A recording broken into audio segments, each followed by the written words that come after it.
Ross Peterson, our long, painful day is over. Talks of college football playoffs, the number 2 ranking, it's over. 24-7, the final. Purdue wins again for the 4th time in 5 years, back-to-back seasons. It was astonishing, the poor play on defense today, the inept offense. It was pathetic, to put it mildly. It was pathetic. Yeah, pathetic's a good word, man.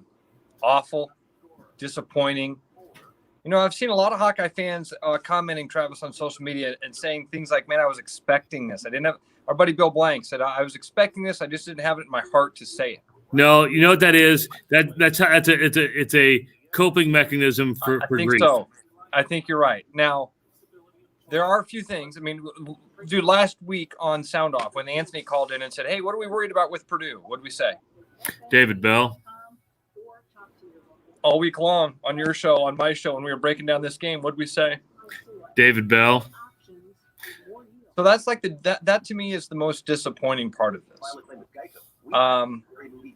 I like, man, I'm speechless. I did not expect this to happen at all. I did. First of all, listen. I'm going to call out Bill, your buddy Bill, because if you expect that and you're the number 2 in the country, then you don't expect to be the number 2 team in the country. So, okay, Travis, here's what I'm hearing when I see a lot, because and Bill's not the only one. I just use him as the name for it because I've seen that.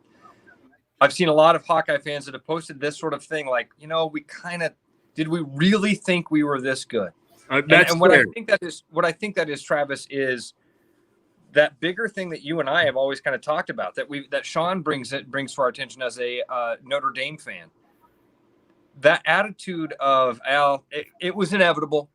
We never were that good. No, we were. We were the number 2 team in the country against Purdue, a Purdue team that has lost football games to way less talented teams than this Hawkeye team.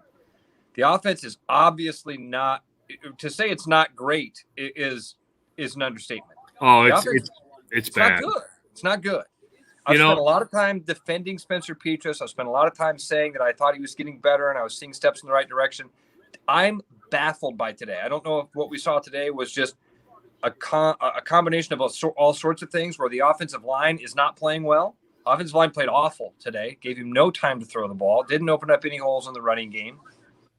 Both sides of the ball, all 3 phases, Travis. I mean, special teams, with the exception of Charlie Jones getting a couple of nice punt returns there. All 3 facets of the game you lost today. Best play of the game for Iowa was the first play of the game to Keegan Johnson. Okay. Did we see Keegan Johnson again the rest of the game? I don't think we. I mean, I'm sure he was on the field. I'm sure he was on the field. Did he get another catch? Without looking at the stat line, I don't think so. He didn't get another catch. I don't think so. And I've said it for 3 weeks now. Get him the ball in short yardage situations and watch what he does after the catch. He's done it 2 weeks in a row. We'll have this discussion. If you're a wide receiver, why do you come to the University of Iowa? Travis, I've thought that for a long time. And again, I love the Hawkeyes, but they don't throw the football. And I mean, we are wallowing in a lot here because today sucked. So I'm mad. I mean, if you're gonna lose to Ohio State. Don't lose to Purdue. Not like this. Not the same way. Not the broken record way. It's the fewest points you scored at home since 2012. 2012. Okay. Who's going to be at? Okay, go ahead. No, it's just you don't follow up a great performance where you're put amongst the nation's elite with where you don't look like you even belong in the top 25. The big question now is this team even going to be in the top 10 when the poll comes out tomorrow? That's a huge question.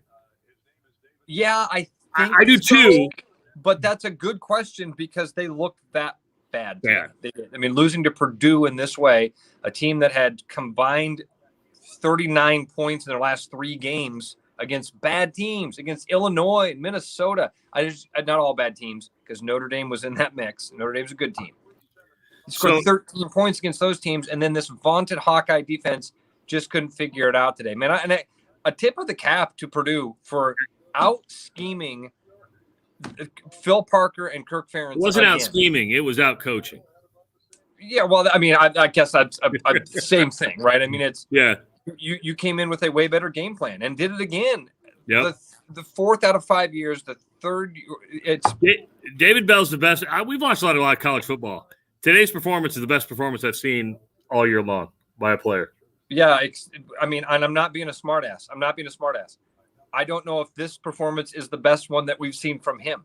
That's fair. Legit, I think you can make a case that the 3 best performances we've seen from a wide receiver in the last 10 or 15 years. I mean, Michigan State had some dudes there for a while.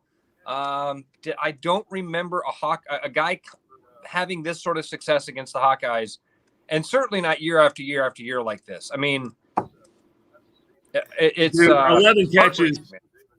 11 catches, 240 yards. That's sick. So, Travis, again, off the top of my head, the last couple of years, he was something like 26 for 318 and had 3 touchdowns. I think 3 touchdowns. So what do you go for today? 240 and 1 TD. 11 catches, 240. 550 yards. We'll do the math on this to go. 27 catches, 550 yards in 3 games. And no answer today. I mean, you're going to play highlights, lowlights throughout the day of Ed and Gary saying, dude, we could play the highlights from last year's game. We could play the highlights from 2 years ago. And I can remember that they were almost exactly the same, Travis, because it's an exhausted Gary going, David Bell, he's wide open again. I think Ed said at one point it wasn't even fair. You know, Kevin says, how many more games can they win after today? It's a rougher road than previously thought. They can win every game and they can lose every game. Come on. Again, we're being a little bit hard here. Except Illinois. Okay. Illinois, but Minnesota's not going to be easy. Minnesota won't be easy. Nebraska won't be easy. Northwestern won't be easy. Wisconsin isn't going to be easy. Might not. You'll still be favored. I don't know. I don't know what's going to happen in 2 weeks. Yeah. Well, that's a lot of football to figure out between here and there. But I do know this. We have lots of time to talk about tonight. We're on until 11 o'clock, 284-1040, 284-1040. He's getting his electrolytes in him from the Gatorade. Travis, you know this. This one has – I'm depressed, man. I really am. I am just in a funk right now. And I think most Hawkeye fans feel that way right now. I let my expectations get up there. Yeah, I let myself believe, and I really was I wasn't looking past Purdue because I knew David Bell was going to be a nightmare, and I said that a lot on our shows. But I was kind of looking past Purdue. I was looking at the pie in the sky and what was capable and where the ceiling was for this football team. And that sucks today. The glass ceiling's broken. Realization that all of that's gone. All of that. All right, buddy. We'll see you for sound off.